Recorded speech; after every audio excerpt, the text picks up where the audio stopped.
KPK,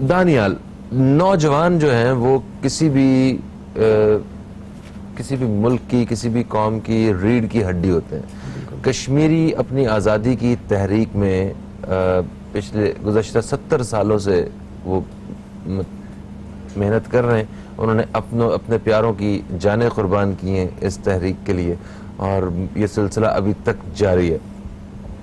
مجھے یہ بتائیے کہ نوجوانوں کا کردار آپ کیا سمجھتے ہیں کہ اس ساری تحریک میں نوجوانوں کی وجہ سے اس تحریک کو کتنی وہ ملی ہوئی ہے، سپورٹ ملی ہوئی ہے، اور کیا کردار ہے جو اس وقت ادا کر رہے ہیں، اور جو کیا کردار ہے جو زیادہ بہتر ہو سکتا ہے؟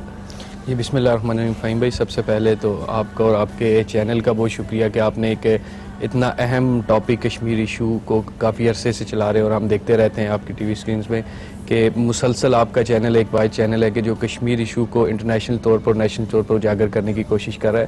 Thank you. تو آج ہم دیکھ رہے ہیں کہ 75ویں روز بھی کشمیر میں کرفیو نافذ ہے، اور ہم اس کی جتنی مذمت کریں وہ کم ہے کہ لوگوں کو، نوجوانوں کو، ماؤں کو، بہنوں کو گھروں میں مسمار کر دیا گیا ہے. ان کو ضروریات زندگی اور اپنی باہر اشیاء لانے کے لیے کسی قسم کی اجازت نہیں ہے. اور ایون کہ ہم دیکھتے ہیں کہ مذہبی آزادی جو انڈین ایک جمہوری حکومت بنتی ہے، اور جو IHL انٹرنیشنل ہیومینٹیرین لاز کا ایک بہت بڑا پاسدار بنتا ہے، اس کی کھلم خلاف ورزی کی جا رہی ہے مقبوضہ کشمیر میں.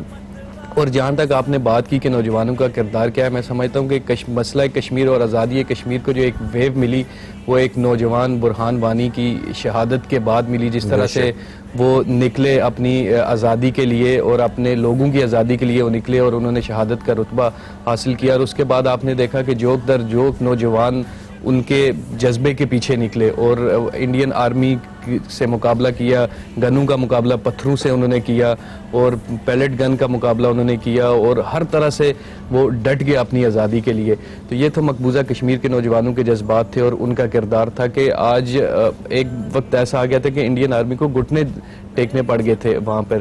اگر ہم پاکستانی یوتھ اور کی بات کریں اور ایز اے مسلم ہم بات کریں تو ہماری کیا کردار ہو سکتا ہے، تو میں سمجھتا ہوں کہ ہمیں اس وقت اس مسئلے کو زیادہ سے زیادہ انٹرنیشنل طور پر اجاگر کرنا چاہیے.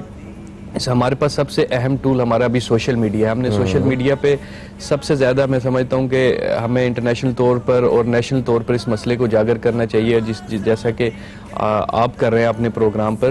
اس طرح سے میں سمجھتا ہوں کہ سفارتی تعلقات کے تھرو ہمیں نوجوانوں کے مختلف وفد جو ڈیفرنٹ یونیورسٹیز میں باہر پڑھ رہے ہیں، تو ان کو وہاں پہ ایک کردار ادا کرنا ہوگا اور مسئلہ کشمیر کو وہاں پر اجاگر کرنا ہوگا.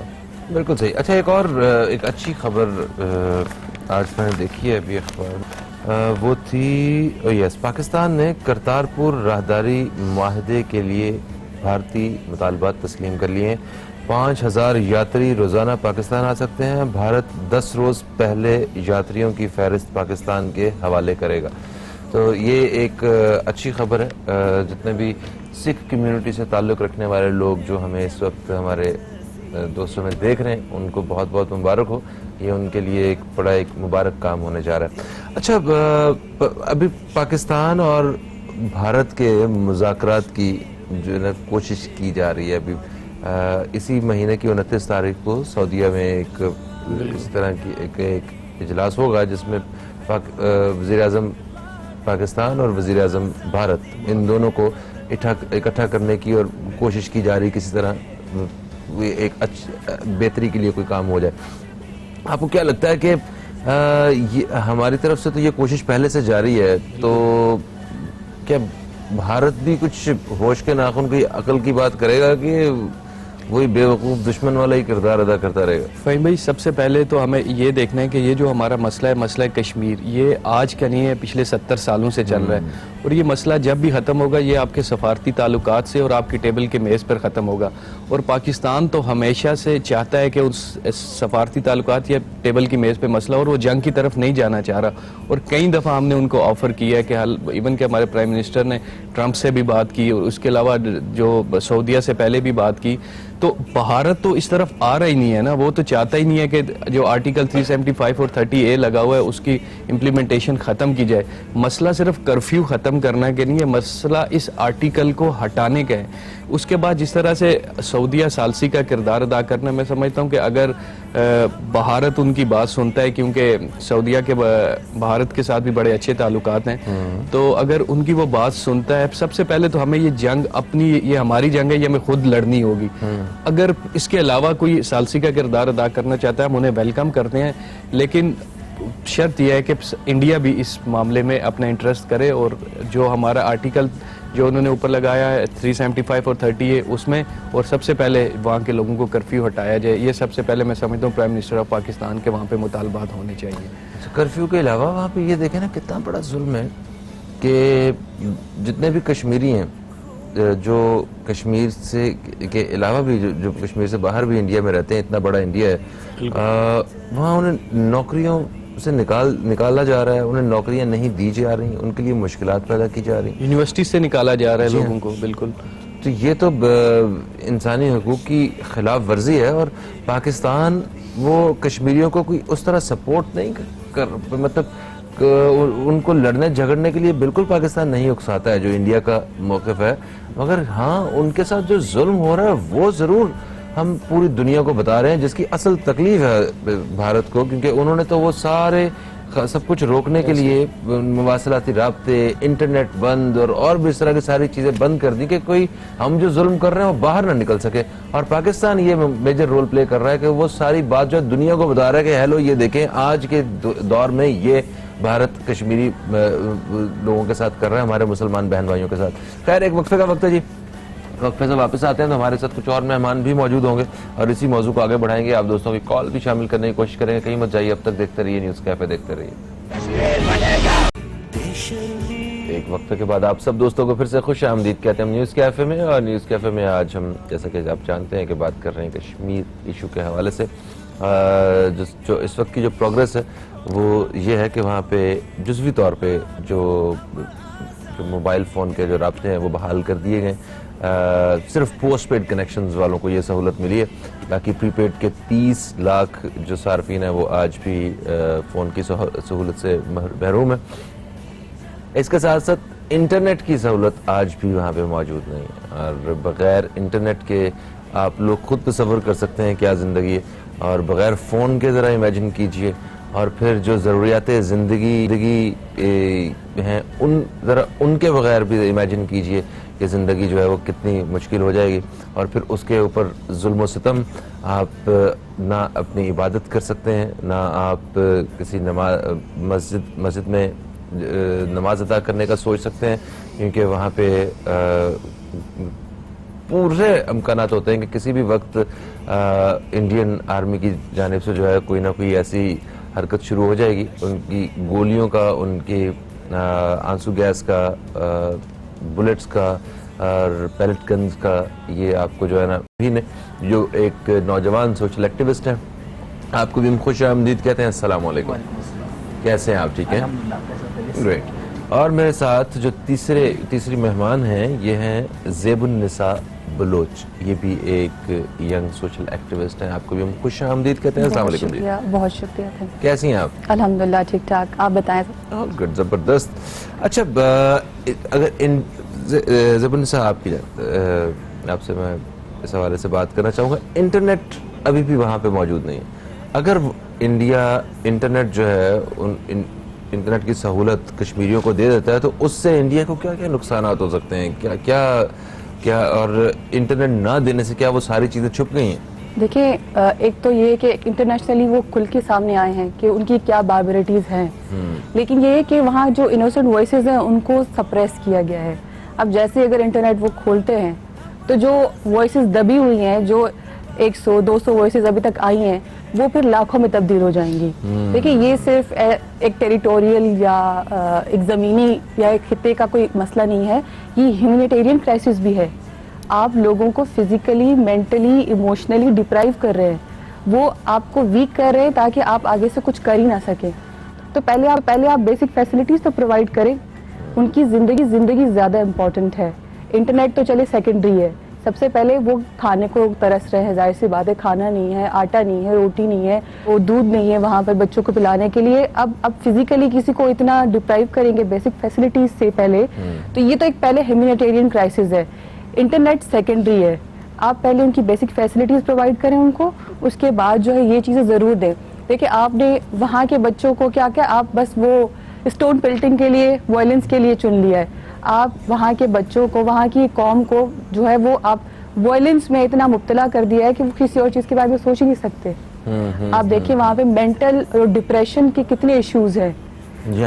تو یہ اسی لیے ہی ہے کہ آپ کسی کو, آپ بچوں کو تعلیم کا آپ حق نہیں دے رہے, آپ ان کو فری موومنٹ نہیں دے رہے, تو آپ تو ان کی مینٹل جو ان کی ہیلتھ ہے اس پہ تو کتنا امپیکٹ پڑتا ہوگا. تو یہ صرف ہیومینیٹیرین جو ہماری آرگنائزیشنز ہیں ان کا کام ہے کہ اس پہ ضرور بات کریں. بالکل صحیح. اچھا امیر عبدالصمد بروئی صاحب, آپ کو کیا لگتا ہے کہ آزادی کی تحریک جس طرح سے بھارت دبانے کی کوشش کر رہا ہے, کیا وہ اس میں کامیاب ہو جائے گا؟ اعوذ باللہ من الشیطان الرجیم, بسم اللہ الرحمن الرحیم. سب سے پہلے ایک بار پھر سے آپ کے اور آپ کے ذات کا بڑا مشکور ہوں کہ آپ نے یہ ہماری آواز ہے کشمیری بھائیوں کے لیے آپ نے ہمیں موقع دیا. یقیناً قابل ستائش ہے, اور آپ نے ہمیشہ نوجوانوں کو پروموٹ کیا, جس کے لیے آپ ہمارے لیے بہت زیادہ اہمیت ہے. برادر, بات یہ ہے کہ آج 72واں روز ہے میرے خیال میں کرفیو کا, اور پورا انٹرنیشنل دنیا کے سامنے اس وقت بھارت کے عزائم کھل کر آ چکے ہیں کہ وہ چاہتا کیا ہے. اس خطے کے اندر جو عدم استحکام ہے یا بدامنی ہے, اس کے پیچھے کون سے فورسز ہیں, کون سے قوت ہیں, میں سمجھتا ہوں ابھی کسی کو اس پہ بات کرنے کی ضرورت نہیں, سب کچھ کھل کے سامنے آ چکا ہے. اس کے بعد آپ سمجھتے ہو کہ کسی بھی شخص کی آپ آزادی کو چھین سکتے ہو, ایسا قطعاً ممکن نہیں ہے. بندوق کی بنیاد پر جتنے بھی تحریکیں دنیا کے اندر چلی آج تک وہ کبھی بھی کامیاب نہیں ہو سکے. بہت سارے بڑے بڑے تحریک ہیں, آپ نے دیکھا ہوگا کہ آپ کیوبا کی تحریک اٹھا کے دیکھو, بڑے بڑے ہسٹریز, آپ جب ریولوشنز آئے وہاں پہ اسی طرح کے حالات پیدا ہوئے ہیں. اس کے بعد ہر مشکل کے بعد ایک انقلاب برپا ہوا ہے. میں سمجھتا ہوں یہ جو کشمیر کے اندر جو کچھ ہو رہا ہے, ہمارے کشمیری بھائی اس ٹائم جو سیکریفائز کر رہے ہیں, یقیناً وہ بہت مشکلات کا شکار. اس میں کوئی شک نہیں ہے کہ ان کا کھانا پینا بند ہے, ان کے تمام طرح کی سہولت ان کے میسر نہیں ہے. لیکن میں سمجھتا ہوں کہ یہ وہ انقلاب کا آغاز ہے جو کہ بھارت اپنے لیے خود کھود چکا ہے. اس میں کوئی شک نہیں ہے کہ وہ جس ہم غزوہ ہند کی بات کرتے ہیں, میرے نزدیک اس کا آغاز جو بنیاد ہے وہ کشمیر ہے. ہاں یقیناً آج جو پاکستان کے نوجوان ہیں, آج اس خطے کے جو نوجوان ہیں, آج جو پورے دنیا کے اندر دیکھنے والے نوجوان ہیں, ان کو چاہیے کہ اس بات سے بالا تر ہو کر کہ کشمیر میں مسلمان ہے, ہندو ہے, کون ہے, اس بات سے بالا تر ہو کر وہاں پہ کس مذہب اور کس زبان کے بولنے والے لوگ ہیں, یہ چیز دیکھے کہ وہاں ہو کیا رہا ہے اور کون سے انسانیت سوز واقعات وہاں رونما ہو رہے ہیں, ان کے خلاف بات کیا جائے, ان کے خلاف لکھا جائے, ان کے خلاف بولا جائے. اور دوسری بات یہ ہے کہ آزادی کسی بھی قوم کی, میں سمجھتا ہوں یہ اس صورت میں آپ چھیننا چاہتے ہو کہ ہم بندوق کی بنیادوں پر ان کی تمام قسم کی زندگی کی سہولت ختم کر کے لے لیں گے, یہ ناممکن سی بات ہے. یہ ناممکن سی نہیں ہو بات سکتی. اچھا, جو نوجوان ہیں وہاں کے کشمیر کے, ایک ان کی طرف سے یہ ایک بڑی اچھی چیز ہے کہ انہوں نے کہا کہ ہم گن نہیں اٹھائیں گے, ہم مقابلہ کریں گے گولیوں کا, پتھروں سے کریں گے. آپ نے جو کرنا ہے آپ کریں, آپ اپنی جنگ لڑیں اور ہم اپنی آزادی کی جنگ لڑتے ہیں, یہ ان کا ایک وہ ہے. تو بھارت کی یہ ساری پابندیاں لگانے کے بعد مجھے ایسا لگتا ہے کہ وہ خود پھنس گئے. ابھی وہ ایک مطلب جیسے صرف انٹرنیٹ کے رابطے ہی اگر وہ صرف دوبارہ سے شروع کرتا ہے نا, تو وہ معاملہ ایسے کھل کے باہر آئے گا اور زیادہ. تو وہ, اور اسپیشلی ان لوگوں کو, ان کی تحریک کو دبانے کی کوشش کر رہا ہے بھارت خواب دیکھ رہا ہے, جن کے خاندانوں کے ہزاروں نوجوان وہ شہید کر چکا ہے. بالکل, وہ تو سارے اسی آس میں بیٹھے ہوئے ہیں کہ ٹھیک ہے, اگر ہم اپنے کشمیر کی آزادی کے لیے ہم بھی شہید ہو جاتے ہیں تو ہم کسی سے پیچھے تھوڑے رہ جائیں گے, ہم تو سبقت لے جائیں گے باقیوں سے. تو اس تحریک کے اس حوالے سے دیکھیں بھارت کی جو پالیسی ہے اور کشمیریوں کی جو سوچ ہے, اس بارے میں چاہتا ہوں کچھ بیان کیجیے. دیکھیں, ایک کشمیر ایک ایسی قوم ہے جیسے کہ میں نے آپ کو پہلے بھی کہا کہ وہ 70 سال سے لڑ رہی ہے, اور ان کے پاس کوئی ایسے وسائل نہیں ہے. پھر بھی 1 لاکھ آرمی سے, ابھی جو کرفیو نافذ ہے, 1 لاکھ آرمی انہوں نے صرف مقبوضہ کشمیر کے اوپر لگائی ہوئی ہے. اس کے باوجود کچھ نہ ان کے پاس بندوقیں بھی نہیں ہیں, نہ ان کے پاس کچھ اور اسلحہ ہے, نہ کوئی ساز و سامان ہے. اس کے باوجود بھی وہ لڑ رہے ہیں. اور جیسا کہ آپ نے بولا کہ آپ نے وہ چہرے چھپائے ہیں, کیونکہ اگر وہ چہرے بالکل سامنے آتے ہیں تو ان کو دوسرے دن مار دیا جاتا ہے.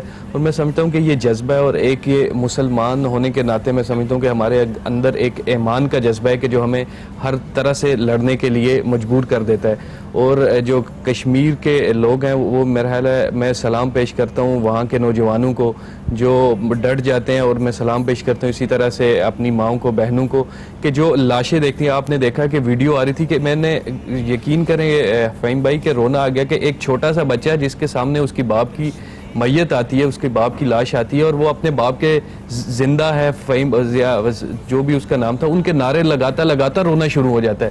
وہاں کے بچوں کا جذبہ یہ ہے. تو میں سمجھتا ہوں کہ یہ مودی اور RSS کے جو گنڈے ہیں یہ اس جذبے کو کس طرح سے شکست دے دیں گے. یہ سب تو منہ بولتا ریفرینڈم ہے ان کے لیے, بالکل, جو اس طرح کی خیر.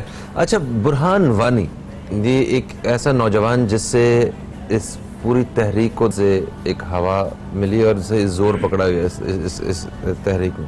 تو آپ اگر وہ کشمیر میں بیٹھ کے ایک نوجوان یہ سارے معاملات کو اتنی ایک طاقت دے سکتا ہے, طاقت بخش سکتا ہے, تو باقی نوجوان ہم لوگ جو ہیں ہم انٹرنیٹ کے ذریعے کیا کیا ان کشمیریوں کی ہیلپ کر سکتے ہیں, ذرا اس حوالے سے بھائی دیکھیں, اگر ہم جو ہسٹری پڑھتے ہیں تو 1931 میں جو آغاز ہوا ہے یہ جو مسئلے کا, تب بھی ایک نوجوان نے یہ آغاز کیا تھا.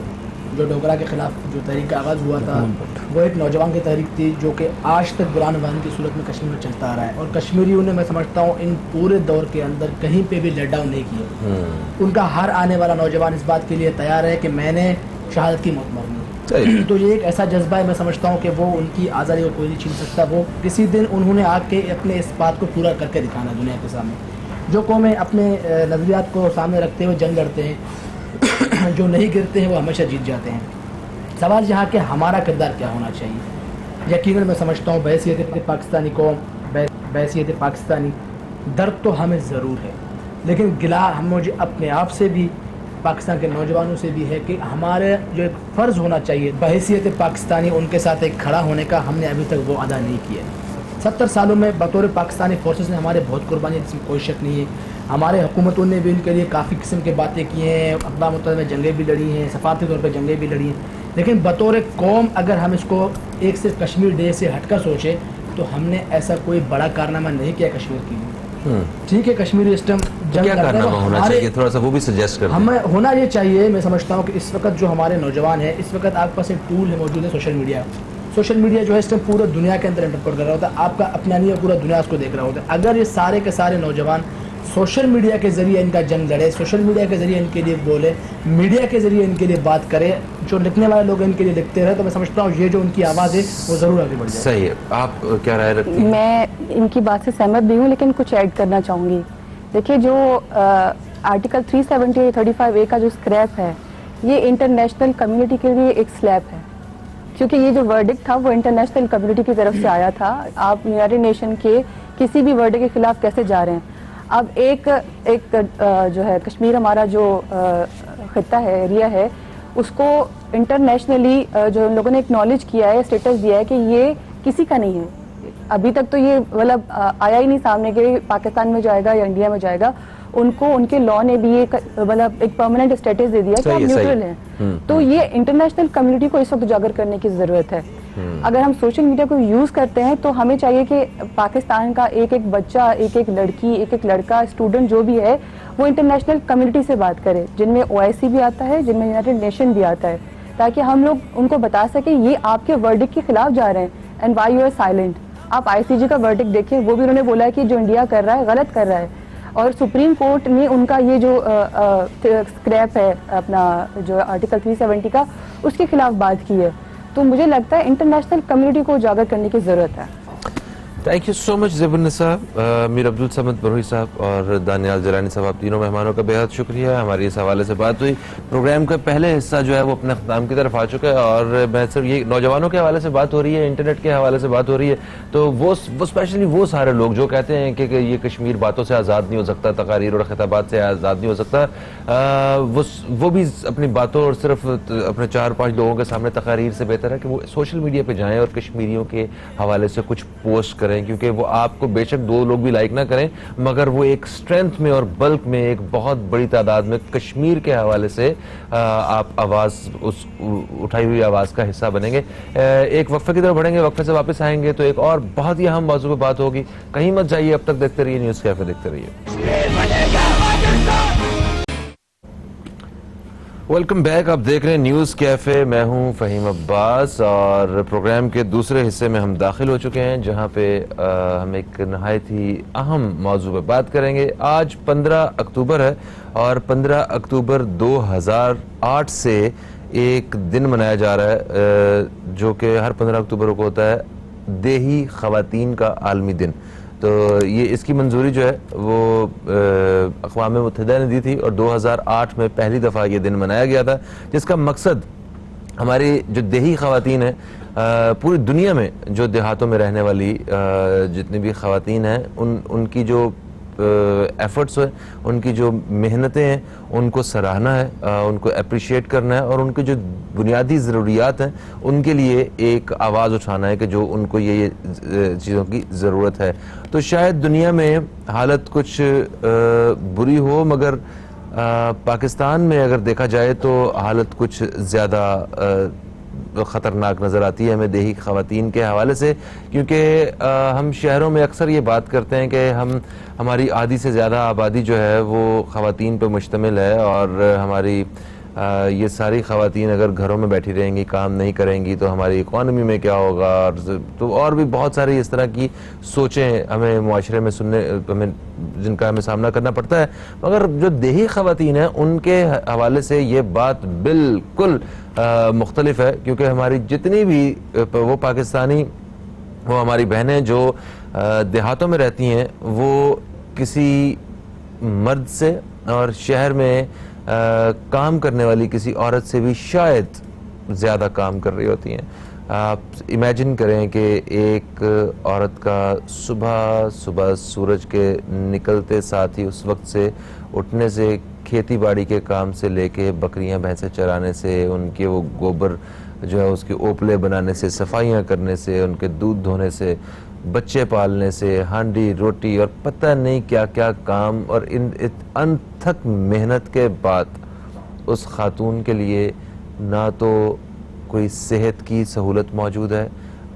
دوران زچگی بے شمار خواتین ہر سال, ہزاروں خواتین ہر سال وہ انتقال کر جاتی ہیں. تعلیم کے حوالے سے بچیوں کے لیے کوئی مناسب صورتحال نہیں ہے, بچوں کے لیے نہیں ہے, وہ تو پھر پریورٹی پہ تو جتنے بھی جو مرد حضرات ہیں یا جو میل جو اسٹوڈنٹس ہوتے ہیں ان کو رکھا جاتا ہے. اور مطلب بہت ایک عجیب سی صورتحال ہے, پینے کا صاف پانی نہیں ہے, ہسپتال نہیں ہے وہاں پہ قریب کوئی. کس طرح یہ خواتین اپنی زندگی بسر کرتی ہیں اور اتنی سخت محنت کے بعد بھی انہیں کوئی معاوضہ بھی اتنا کم ہوتا ہے کہ جس کا کسی بھی جی ڈی پی میں کوئی خاص جو ہے وہ عمل دخل بھی نہیں ہو پاتا ہے. خیر, اسی حوالے سے بات کریں گے اور دیہی خواتین کو کن کن مسائل کا سامنا ہے, پہلے ہم ان کے بارے میں بات کریں گے اور پھر کس طرح ہم ان اپنی بہنوں کے لیے ان کی سپورٹ کے لیے کچھ کام کر سکتے ہیں, ان کی مدد کے لیے حکومتی اقدامات کیا کیا ہو سکتے ہیں. یہ سجیشنز جو ہیں یہ بھی آج ہم لیں گے اپنے مہمانوں سے. سب سے پہلے تعارف کرواؤں گا, ہمارے ساتھ موجود ہیں ایک تجزیہ کار, ایک سیاستدان, مسرت نیازی صاحبہ. ہم آپ کو خوش آمدید کہتے ہیں. السلام علیکم جی, کیسی ہیں آپ؟ ٹھیک, گڈ, ماشاءاللہ. اور میرے ساتھ دوسری مہمان موجود ہیں, یہ ان کا تعلق بھی سیاست سے ہے, تجزیہ کار ہے, سوشل ایکٹیوسٹ ہیں, تحسین عابدی صاحب. آپ کو بھی خوش آمدید کہتے ہیں. السلام علیکم. وعلیکم السلام. کیسی ہیں تحسین آپ؟ اللہ کا شکر. گریٹ. مسرت جی, آپ سندھ سے آپ کا کافی ایک گہرا تعلق بھی ہے, تو آپ نے انٹیریئر سندھ ہے, ویسے تو وہ انٹیریئر پنجاب ہو, وہ بلوچستان ہو, وہ کے پی کے ہو, وہ سندھ ہو, کچھ بھی کوئی بھی صوبہ ہو, چند جو بڑے شہروں کے علاوہ جو ہے جو صورتحال ہے وہ تقریباً ملتی جلتی ہی ہے. تو میں چاہتا ہوں کہ ذرا سندھ میں جو خواتین, ایک عام خاتون جو ہے وہ کتنی محنت کرتی ہے اور کیا اس کی روٹین ہوتی ہے, ذرا اس بارے میں تھوڑا سا بتائیے. بسم اللہ الرحمن الرحیم. فہم چونکہ آج جو عالمی دن منایا جا رہا ہے وہ دیہی خواتین کے لیے ہے، تو دیہی خاتون جو ہے چاہے میرے ملک کے کسی بھی حصے سے ہو، پہلے تو میں انہیں سلام پیش کرتی ہوں. آپ نے بڑی اچھی بات کی کہ وہ خواتین جو ہیں کہ مردوں کے شانہ بشانہ تو کام کر رہی ہوتی ہیں، لیکن وہ ایک کسان سے، ایک دیہی شخص سے زیادہ کام وہ اس لیے کر رہی ہوتی ہیں کہ وہ اپنے بچوں کو بھی دیکھ رہی ہیں، وہ اپنے باقی فیملیز کو بھی دیکھ رہی ہوتی ہیں، وہ گھرداری کو بھی دیکھ رہی ہوتی ہیں، اور وہ کھیتوں میں کام بھی اپنے مرد کے شانہ بشانہ کر رہی ہوتی ہیں. کھیتوں میں چاول کی فصل لگتے ہوئے میں نے ایک دو دفعہ دیکھا، وہ خواتین جھک کے وہ گھنٹوں پورا دن وہ کتنی تکلیف میں کھڑے ہو کے بڑی میں اس کو خود ایڈمٹ کرتی ہوں، کیونکہ بڑی اذیت. ہم تو اتنے مزے سے جنا کہہ دیتے ہیں جی آج بریانی بنا لیجئے، آج فلانی چیز بنا لیجئے، لیکن اگر کوئی ان خواتین کو، ان میری بہنوں کو چاول ایک جگہ سے دوسری جگہ لگاتے ہوئے دیکھ لیں تو بڑا دکھیا ٹائپ عمل ہے، ایک بڑا مشکل ٹپیکل عمل ہے، پروسیس ہے وہ. اس کی وجہ یہ کہ ایک دفعہ جب لگانے کے بعد تقریباً 4 سے 6 انچ اس کی گروتھ ہو جاتی ہے، تو اس کے بعد اس کو الگ زمین میں پانی لگا کے چھوڑ دیا جاتا ہے، اور وہاں سے ایک ایک تنکا جو ہے نا لگایا جاتا ہے ایک ایک جگہ پہ. اور آپ یقین کریں وہ جو پانی رکا ہوا ہوتا ہے اس کے اندر جونک ہوتی ہے، جوک ہوتی ہے، اور وہ جو ہے نا اب تو خیر لوگوں نے بڑے وہ لانگ بوٹس وغیرہ پہننا شروع کر دیے، لیکن ابھی بھی وہ اویل تو ہر ایک کو نہیں ہے. یقین کریں وہ جب خواتین باہر نکلتی ہیں تو پوری کی پوری نا وہ جونک جو ہوتی ہے خون سے بھری ہوئی ہوتی ہے. تو اتنا مشکل کام وہ میری بہنیں کر رہی ہوتی ہیں. نہ صرف یہ بلکہ فہیم یہاں تک دیکھیں کہ وہ شانہ بشانہ اپنے شوہر کے کھیتوں میں کام کر رہی ہیں، کھیتوں میں سے جب آ رہی ہیں تو پورے ملک میں، پورے دیہاتی علاقوں میں گیس موجود نہیں ہے. جی ہاں. لیکن کچھ لوگ تو ایسی جو بہنیں ہیں جو لے سکتی ہیں سلنڈر، گیس سلنڈر، ہر ایک کی قوت خرید نہیں ہے، رسائی نہیں ہے، قوت خرید نہیں ہے، گیس سلنڈر لے سکتی ہیں. ورنہ میجورٹی میں سمجھتی ہوں کہ اس وقت بھی 65 to 70% اگر کہا جائے تو غلط نہ ہوگا کہ وہ خواتین وہی لکڑیاں جو ان کو سکھانا، ان کو کاٹنا، تو ان کو پھر جلانا، اور وہ جو دھواں ہوتا ہے فہیم، وہ دھواں ان کے لنگز کو بھی متاثر کر رہا ہوتا ہے، ان کی آنکھوں کو متاثر کر رہا ہے. تو ریئلی آج کا دن نہیں، میں کہتی ہوں روز کا دن، جو روزمرہ کا دن ہے، ہم اگر کچھ کھا رہے ہیں، کوئی بھی چیز کھا رہے ہیں، چاہے وہ روٹی کھا رہے ہیں، جوار کھا رہے ہیں، پکوڑے کھا رہے ہیں، کوئی بھی چیز، ہم چٹپٹی چیزیں ہم کہتے ہیں، چاٹ کھا رہے ہیں، ہر اس چیز میں میری ان بہنوں کی خوشبو بستی ہے. اور میں ہوں، تحسین ہو، آپ ہو، یا آپ کی جتنی بھی ٹیم ہو، بلکہ پورا پاکستان، پوری دنیا انہیں ٹریبیوٹ جو پیش کرے آج کے دن نہیں، وہ ڈیلی روٹین میں کرے تو وہ بھی کم ہے. صحیح ہے. ہم میکسیمم صرف جو زیادہ سے زیادہ جو کر سکتے ہیں نا، جو فرسٹ سٹیپ ہے وہ یہی کہ ہم ان کی جو ایفرٹس ہیں ان کا احساس پیدا کر لیں، کہ احساس بھی پیدا کرنا. اور فہیم دوسری بات یہ یقین کریں کہ سپوز کہ میں ہوں، دیکھیں تحسین میری بہن ہے چھوٹی، اس کا تعلق پیورلی اگر شہر سے ہے تو میرا تعلق اگر شہر سے بالکل ہے، بائی برتھ میں کراچی کی ہوں، میرا شہر سے تعلق ہے، لیکن چونکہ گھرانہ میرا زمیندار ہے، تو میں جب ان کی پرابلمز دیکھ رہی ہوتی ہوں تو یقین جانے کہ بڑی کوشش کرتی ہوں، ایک دکھ ہونے کے ناطے، ان چیزوں کے ناطے، کہ ان کو مختلف چیزیں پرووائڈ کی جائیں ان دیہاتوں میں، ان جگہوں پر. صحت کی اسپیشل ان کو بہت نیڈ ہے.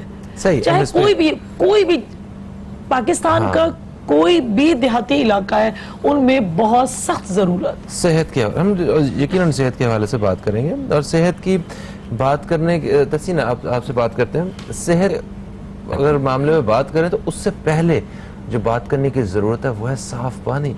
آپ امیجن کریں کہ کس کراچی جیسے شہر میں، جو دنیا کے بڑے بڑے شہروں میں اس کا شمار ہوتا ہے، اور یہاں پہ پینے کا صاف پانی میسر نہیں ہے لوگوں کے پاس. جو لوگ وہ کلین ڈرنکنگ واٹر جو ہے وہ افورڈ کر سکتے ہیں, اس کے کین وغیرہ وہ تو گھروں میں استعمال کرتے ہیں, باقی لوگ کس طرح ابال کے یا دوسرے پانی کو استعمال کر کے بیماریوں میں مبتلا ہو رہے. تو گاؤں دیہاتوں میں کیا حال ہوگا جہاں پہ پانی کے لیے ایسے بہت سی جگہیں موجود ہیں, دور دور جا کے آپ کو پانی لانا پڑتا ہے. بلوچستان میں پانی کا نام و نشان نہیں ہے, مطلب اتنا کم پانی موجود ہے وہاں پہ جگہوں پہ.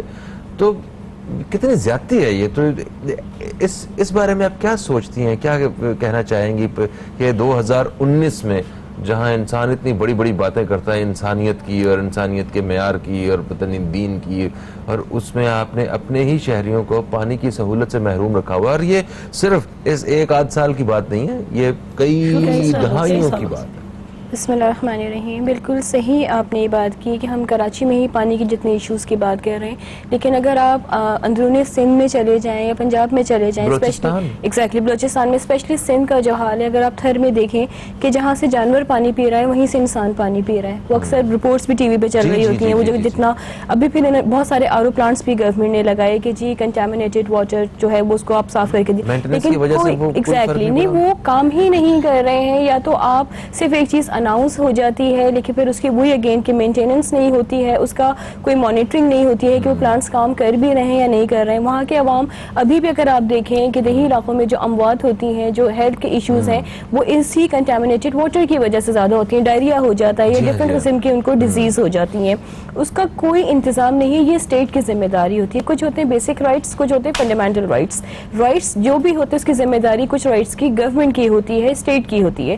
لیکن وہاں پہ دیہاتوں میں تو انسان ہی نہیں سمجھا جاتا. میں آپا کی بات کو سیکنڈ کروں گی. جیسے پاکستان ایک زرعی ملک ہے, ہماری جو دیہاتوں کی خواتین ہیں, مردوں کے شانہ بشانہ جو ہیں وہ جو ہے کھیتوں میں کام کر رہی ہیں, فارمز میں کام کر رہی ہیں, زیادہ کر رہی ہیں, لیکن انفارچونیٹلی فہیم ان کو مزدور کنسیڈر نہیں کیا جاتا. اگر آپ دیہاتوں میں جا کے دیکھیں ایگزیکٹلی, تو جب ان کو مزدور ہی کنسیڈر نہیں کیا جاتا تو جو لیبر لاز ہوتے ہیں, جو آرڈیننس ہوتے ہیں, جو کانسٹیٹیوشن میں ایک لیبر کو جیسے ان کو جو ہے ان کو ہیلتھ کارڈ ملتا ہے یا ان کو میڈیکل فری ہے, بچوں کی ایجوکیشن فری ہے, وہ تمام چیزیں کوئی بھی چیز جو ہے اویل نہیں کر سکتی کیونکہ ان کو لیبر ہی کاؤنٹ نہیں کیا جا رہا ہے. آپ دیکھیں. اچھا, اس بارے میں تحسین ایک چھوٹا سا وقفہ لے رہے ہیں ہم لوگ, وقفے سے واپس آتے ہیں تو یہیں سے ذرا گفتگو شروع کریں گے, اور خاص طور پہ ذرا ان دیہی خواتین کے بارے میں بات کریں گے جو شہروں کا رخ کرتی ہیں اور یہاں پہ آ کے ہمارے گھروں میں کام کر رہی ہوتی ہیں, جنہیں ہم ماسی کے نام سے جانتے ہیں. ان کے ساتھ بھی ہم لوگ کتنی زیادتی کر رہے ہوتے ہیں, یہی بات کریں. کہیں مت جائیے, اب تک دیکھتے رہیے نیوز کیفے, دیکھتے رہیے. ابھی آپ سے دوبارہ ملاقات.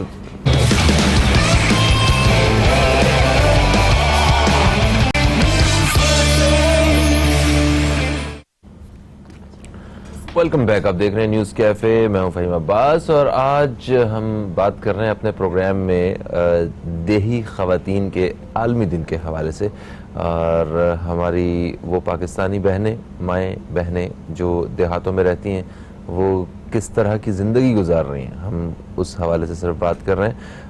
ہمارے ساتھ مسرت نیازی صاحبہ موجود ہیں, وقفے سے پہلے ہم ان سے بات کر رہے تھے, اور تحسین عابدی صاحبہ سے بھی ہم اسی حوالے سے بات کر رہے تھے.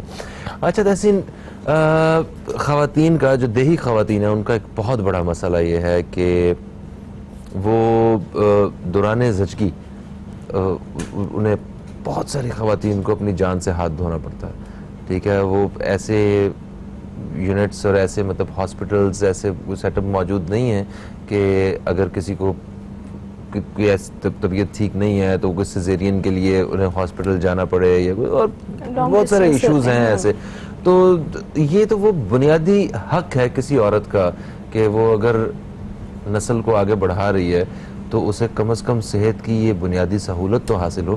تو اس بارے میں آپ کیا کہیں گی کہ اس طرف کیوں آج تک گزشتہ حکومتوں کا اور جتنے بھی اقتدار میں رہی ہیں پارٹیز, انہوں نے اس جانب کام کیوں نہیں کیا ہے؟ دیکھیں, آپ کی بات کا میں اگر ہم اسلامک پوائنٹ آف ویو سے بھی دیکھیں اپنا, تو ہمیں اسلام میں بھی خواتین, سورہ نساء میں خواتین اور مردوں کو بالکل ایکول رکھا گیا ہے, اس میں کہ دونوں ہی انسانوں کو کی گروتھ میں بڑھانے میں جو ہے دونوں کا ایک بہت امپورٹنٹ کردار ہے.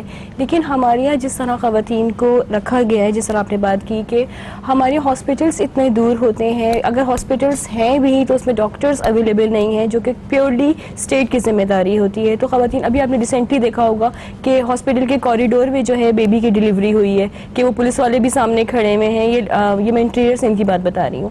تو وہاں پہ ڈاکٹرز نے لینے سے انکار کر دیا کہ ہمارے پاس بیڈس نہیں ہیں. تو وہ آدھا گھنٹے تک وہ جو خاتون تھی جو پریگننٹ تھی وہ گھومتی رہی ہیں, پھر بیچاری کی وہیں پہ ڈلیوری ہوئی ہے. تو اس طرح کے مسائل انٹیریئر میں آپ کو اتنے زیادہ ملتے ہیں کہ ڈاکٹرز اپوائنٹ ہوتے ہیں, گورنمنٹ کی طرف سے سیلریز جاری ہوتی ہیں. اگر آپ دیکھیں ہماری ہسٹری پورا, آپ ایک ڈاکٹرز کا ریکارڈ دیکھیں, انٹیریئر سندھ میں جو اپوائنٹڈ ڈاکٹر ہیں ان کی کمی نہیں ہے, یا انٹیریئر پنجاب میں کمی نہیں ہے, لیکن وہ صرف ہوسٹ امپلائیز ہیں یا ہاسپٹلس میں آتے نہیں ہیں. ڈاکٹرز ہیں تو ادویات نہیں ہیں, جس کے بھی اپنے دیکھا جو کتوں کے کاٹنے سے ایک بچے کی جو موت ہوئی ہے کہ وہ ماں کی گود میں جس طرح مرا ہے بچہ کہ ویکسینیشن نہیں تھی. مطلب ہم کہاں کوتاہیوں کا ذکر کریں اپنی حکومتوں کا کہ ووٹ لینے کے ٹائم پہ آپ کس طرح خواب دکھا رہے ہوتے ہیں اور پھر بعد میں آپ انسان ہی نہیں سمجھ رہے ہیں نا. آپ چاہے عورت ہو چاہے مرد ہو, آپ تو انسان ہی نہیں سمجھ رہے ہیں. تو کتنا وہ دکھ ہوتا ہوگا اس وقت انہی لوگوں کو یہی جو دیہی لوگ ہیں جب ووٹ دیتے ہوں گے, جس شخص کو ووٹ دیا ہے کہ یہ ہماری بھلائی کے لیے, ہماری بہبود کے لیے کوئی کام کرے گا, ویلفیئر کے لیے, اور اسی کے آگے انہیں جھکنا پڑتا ہے. اس کی لمبی بڑی گارڈ سے بھری ہوئی گاڑیاں جو ہیں وہ ان کے سامنے گزرتی ہوں گی, اور ان کے لائف سٹائل تمام چیز. ہاں, تو وہ کتنا ایک عجیب سا فہیم, اس کا بھی اگر آپ تھوڑا سا ڈیپتھ میں جا کے دیکھیں کہ لوگوں کو تعلیم سے دور اسی لیے رکھا گیا کہ تعلیم حاصل نہ کریں, آگے بڑھ نہ سکیں, سوال جواب نہ کیے جا سکیں. اور آپ کو شاید پتہ ہو حالات جو دیہی علاقوں کے حالات ہیں کہ اگر ووٹ نہیں دیتی کوئی فیملی جو غریب لوگ ہیں تو ان پہ کیسز بنا دیے جاتے ہیں, ان کی زمینوں پہ قبضہ کر لیا جاتا ہے. تو ہمارے تو پورے سسٹم کی خرابی ہے. ہمارے سے ہم کسی انسان کو, کسی ایک گورنمنٹ کو ہم جو ہے بلیم نہیں کر سکتے, سسٹم کی ہماری خرابی ہے. صحیح. ایک کالر ہمارے ساتھ ہے, ہم شامل کرتے ہیں. السلام علیکم جی, کون ہے ہمارے ساتھ؟ السلام علیکم فہیم بھائی, ریاض خان بول رہا ہوں مانس کالونی کراچی سے. وعلیکم السلام ریاض خان صاحب, آپ کو ہم خوش آمدید کہتے ہیں. کیا کہیں گے سر؟ بات یہ ہے کہ آج بہت اچھا ٹاپک لے کے آئے ہیں, اور عورتوں کا ٹاپک ہے. مرد بولیں گے تو کیونکہ میں نے یہاں سے ایک دفعہ میں گیا یہاں گجو, اگر آپ تھوڑا سندھ سے آگے جائیں, کراچی پانی کی سپلائی ہوتی ہے, ایک نہر ٹائپ کی آ رہی ہے گجو سے, ٹھیک ہے, تو وہاں پہ پانی پینے کا پانی آتا ہے. تو ہم وہاں پہ ایک ایکسیڈنٹ ہو گیا تھا, ہمارا ایک بزرگ تھا وہ ڈوب گیا تھا, تو اس کے لیے میں ایک رات اور ایک دن وہاں اسٹے کیا تھا. تو میں نے وہاں جب دیکھا, صبح جب میں نے دیکھا تو سامنے گاؤں کوئی آدھا 1 کلومیٹر دور ایک گاؤں تھا.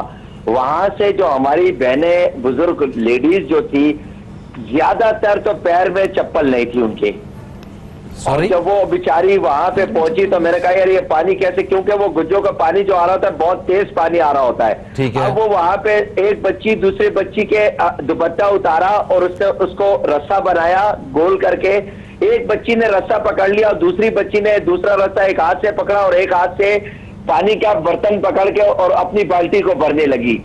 تو میں نے پھر ان لیڈیز سے بات کی کہ یہ بیٹا آپ لوگ کیا, مطلب یہ بڑا خطرناک ہے. انہوں نے کہا کہ انکل, چاچو کہا کہ چاچو مسئلہ یہ ہے کہ ہم یہاں پہ جب اس کے بغیر ہم پانی, وہ جب میں نے دیکھا اتنا دور سے بیچاری ننگے پیر, گرمی سردی جیسے بھی ہے حالات, میں نے کہا تو یہاں پہ کوئی, تو میری حکومت وقت سے وزیر اعلیٰ سے یہ ریکویسٹ ہے کہ جو گجو کے پاس وہ جو نہر ہے وہاں پہ 1 انچ کی نہیں تو آدھی انچ کی ایک پائپ لائن اس میں ڈال دیں, کوئی فرق نہیں پڑے گا. لیکن وہاں پہ کئی اموات ہوتی ہیں. ان لیڈیز نے مجھے بتایا کہ اس پانی کے اندر کئی لڑکیاں گر گئی ہیں, عورتیں گر گئی ہیں, اور یہ پانی ایسا ہے وہ بہت دشمن پانی ہے. یعنی وہاں پہ اندر گھاس نکلی ہوئی ہے, بندے کو پیر پکڑنے بڑا بری حالت ہے. میں نے ایک رات اور ایک دن وہ پوری اس نہر کی وزٹ کیا کیونکہ ہمارا بزرگ اس کے اندر تھا. تو برائے کرم میری ریکویسٹ ہے کہ اس کا پھر فور حل کیا جائے.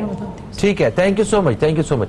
جی یہ پینے کے پانی کے حصول کے لیے جس طرح انہوں نے کہا, آپ کچھ کہنا چاہیں گے؟ میرا بھائی بالکل بجا فرما رہے ہیں کہ بالکل ویسا ہی تھا, ایسا ہی تھا. لیکن میں شاید تھوڑا سا آگے, کیونکہ اس علاقے میں گئی ہوں, میں اس لیے نہیں گئی ہوں کہ میں وہاں پہ فرینڈ تھی, ان کی فیملی میں شادی تھی. تو بالکل صحیح فرما رہے ہیں, ایسا ہی ہے کہ خواتین آتی ہیں اور وہاں سے پانی اس نہر سے بھرتی ہیں اور پانی بڑا اسپیڈ سے جا رہا ہے. لیکن اگر دوسری طرف میرا بھائی گیا جہاں سے ایک پوائنٹ بنا ہوا ہے جس میں ہم کہتے ہیں ہینڈ پمپ, جی اس میں ہینڈ پمپ لگا ہوا ہے کہ وہاں دوسری سائڈ سے کراس کر کے آپ بھر سکیں.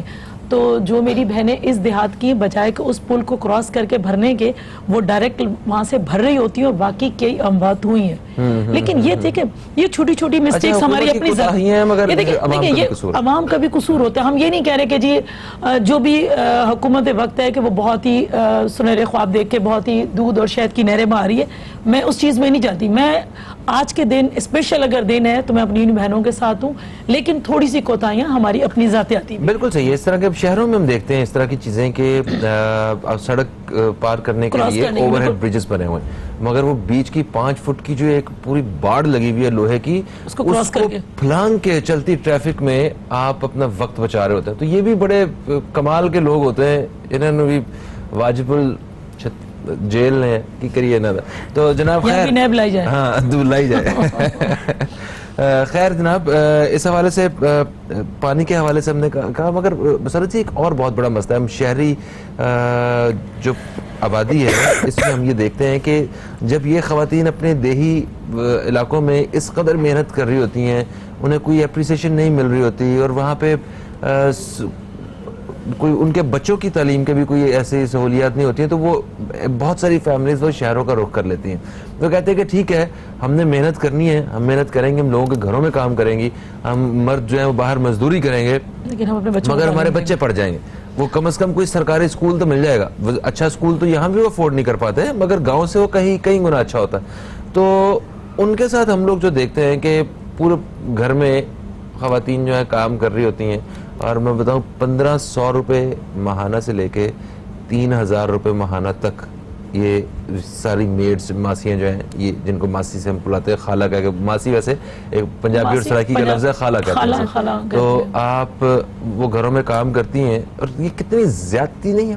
ہمارا کام کرنے کو دل نہیں کرتا خود, اور ہم اگر کسی کی ہیلپ لیتے ہیں تو وہ ایک خاتون کو صرف 1500-2000 روپیہ پورے مہینے کا جھاڑو پوچھا سارے کام برتن کر رہے ہیں. اور بھائی میں ایک بات بتاؤں آپ کو, یہ وہ خواتین ہوتی ہیں جن کی اپنی زمینیں نہیں ہوتی, بلکہ یہ وہاں ان پر بھی ہری کے ساتھ ہری کے اندر کام کر رہی ہوتی ہے, اور ایک مزدور طبقے کے اندر, بلکہ یہاں شہروں میں سے زیادہ وہاں وہ پس رہی ہوتی ہے. انہیں وہ چیز نہیں. اگر فرض کریں کہ انہوں نے 10 بوریاں گندم کاٹی ہے 10 بوری کے قریب, تو ان کو 10 میں سے 1 یا آدھی بوری, اصولاً 1 مل نہیں ہے تو آدھی بوری پکڑا دی جاتی ہے. وہاں زیادہ زیادتی ہو رہی ہوتی ہے. لہٰذا جب شہروں کا رخ کرتی ہیں تو ان کے حالات بھی کافی بہتر ہو جاتے ہیں, اور ان کے بچے بھی اگر چاہیں تو کافی پڑھنا ہے. ابھی آپ نے کہا کہ 1500-3000, مجھے تو 1500-3000 میں نہیں ملی. میرے گھر میں جو خاتون کام کر رہی ہے وہ 18,000 روپے لے رہی ہے. وہ 24 گھنٹے ادھر رہتی ہوگی. 24 گھنٹے تھے کہ اگر وہ رہ رہی ہے, اس سے پہلے نہیں رہ رہی تھی, 24 گھنٹے پہلے رہ رہی ہے, تو وہ اگر باہر رہتی ہے تو 10,000 روپے اس کے گھر کا کرایہ دینا پڑتا ہے اسے. دیکھیں اس کے اندر گھر بھی اس کو مل رہا ہے, اکوموڈیشن مل رہی ہے, پلس اسے فوڈ مل رہا ہے. اس کے 3 بچے ہیں میرے پاس جو رہ رہی ہیں, تینوں کو میری ڈیوٹی ہے, جس طرح اپنے بچوں کی ڈرائیور کی ڈیوٹی ہے, میری ڈیوٹی ہے کہ صبح میں ان کو اپنے ساتھ لا رہی ہوتی ہوں, اور جب جانے لگتی ہوں تو انہیں پہلے ان کو چھوڑتی ہوں, اور اس کے بعد وہاں سے جاتے اپنے بچوں کو لیتی ہوں. تو میں نہیں سمجھ رہی کہ میں نے بہت اچھا کیا تھا کہ میں نے اپنا حق ادا کیا. تمام لوگ اگر تھوڑا کنٹریبیوٹ کر لیں, اس میں مقصد بھی یہی تھا, مطلب تھوڑا بہت کنٹریبیوٹ کر لیں, تو ان تینوں میں سے کوئی ایک بچہ بھی اگر پڑھ جائے تو میں سمجھتی ہوں کہ میرا اس نظام میں کچھ نہ کچھ تو ہاتھ ہوگا. صحیح, ٹھیک ہے. ابھی مجھے انسٹرکشنز آ گئی ہیں کہ پروگرام کا وقت جو ہے وہ تقریباً اختتام کی طرف آ گیا, اور ہمیں جو ہے نا وہ اجازت لینی ہے. تو آپ دوستوں, آپ مہمانوں کا بے حد شکریہ ادا کرتا ہوں. آپ تشریف لائے, بہت شکریہ, بہت اچھا ٹاپک رہا, اور میں سمجھتی ہوں ہم تینوں کی طرف سے سلوٹ. باقی ہم سراہتے ہیں ان ساری بہنوں کو جو اتنی محنت کر رہی ہیں, اور ڈیفینیٹلی اگر اللہ تعالیٰ نے ہمیں ہماری زندگی کو آسان بنایا ہوا ہے, ہمارے لیے آسانیاں پیدا کی ہوئی ہیں, تو ہمیں بھی کوشش کرنی چاہیے کہ ہم کسی اور کی لائف کے میں تھوڑی سی آسانی پیدا کر سکیں, اس کے لیے کارآمد انسان بن سکیں. فہیم عباس کو, نیوز کیفے ٹیم کو دیں اجازت. آپ دوستوں سے پھر ملاقات ہوگی, تب تک کے لیے خدا حافظ. پاکستان زندہ باد.